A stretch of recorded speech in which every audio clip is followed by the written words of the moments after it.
Oi, meus queridos. Nós estamos nestes dias lembrando da Páscoa.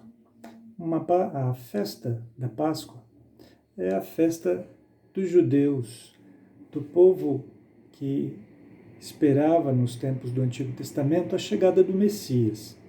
A igreja tem aplicações da Páscoa na sua vida também, embora a festa da igreja, o sacramento que sustenta o dia a dia da igreja, não é mais a Páscoa, que era celebrada uma vez por ano, mas a Ceia do Senhor ou a Santa Ceia, que é celebrada várias vezes durante o ano. Mas mesmo assim, as figuras que nós encontramos no Antigo Testamento, elas têm aplicação para a igreja. O Cordeiro Pascal era o sacrifício que era executado, que recebia a morte, que cabia àquele da própria família, onde o Cordeiro era celebrado ali. Matava-se o cordeiro, assava-se e não quebrava nenhum dos seus ossos. E assim a morte passou. E esse é a Páscoa, a passagem, quando o anjo do Senhor, na verdade, não executava a morte sobre o povo de Deus, daqueles que confiavam no que Deus providenciou, o Cordeiro de Deus que tira o pecado do mundo. Cristo veio, celebrou a última Páscoa e ali estabeleceu a ceia do Senhor.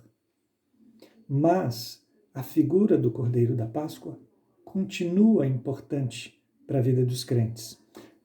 Eu cito e leio agora na primeira carta aos Coríntios, no capítulo 5. O versículo 7 diz assim: Lançai fora o velho fermento, para que sejais nova massa, como sois de fato sem fermento, pois também Cristo, nosso Cordeiro Pascal, foi imolado. Por isso que não mais temos o sacrifício dos cordeiros, porque Cristo foi o sacrifício definitivo, uma vez para sempre.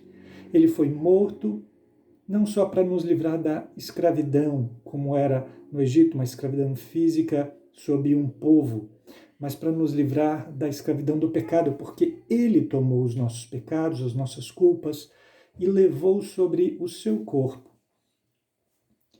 É esta a nossa celebração. E se Ele levou os nossos pecados, o que Paulo está aplicando aqui, a gente não pode viver tranquilamente no meio do pecado, que era o problema que ele está tratando nesse capítulo 5 da Carta aos Coríntios. Então é preciso lançar fora o velho fermento, para nós sermos uma nova massa. Uma massa agora livre da escravidão do pecado. Então que nós aprendamos a não achar que o pecado é coisa simples, tranquila. E este era o grande problema da igreja de Corinto. Havia um pecado na igreja, sério, mas pior do que o pecado é que o pessoal da igreja nem se lamentava por isso, nem se preocupava com isso. Então nós precisamos, sim, nos preocupar com o pecado, que é uma coisa séria. Não achar que é algo simples, corriqueiro, não, tá tudo tranquilo. Não, não é assim. Embora nós aqui e ali venhamos a pecar, o pecado não pode ser uma rotina e nós nos acomodarmos e acharmos que nenhum problema há. Temos que ser uma nova massa, porque Cristo já morreu pelos nossos pecados, então nós não vamos viver deliberadamente em pecado, nós que morremos com Ele e ressuscitamos com Ele. É isso que a Páscoa simboliza.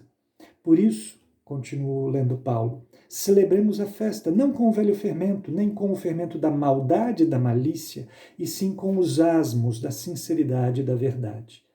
Que nós celebremos não só esta Páscoa, mas todos os dias, como quem já recebeu a vitória junto com o Cordeiro, a vitória sobre o pecado e sobre a morte. Quando vacilarmos e pecarmos, recorramos a Cristo Jesus, o nosso advogado, confessando os nossos pecados. Mas não apenas falando deles, mas reconhecendo que os pecados são odiosos, são a causa da morte de Cristo Jesus, a razão por que ele veio ao mundo comum de nós, que nós entendamos que ele já foi morto, já foi imolado. Então nós não podemos viver do mesmo jeito, ser a mesma massa e andar deliberadamente, tranquilamente, calmamente, sem nos precavermos, sem vigiarmos. Que Deus abençoe a todos. Boa Páscoa!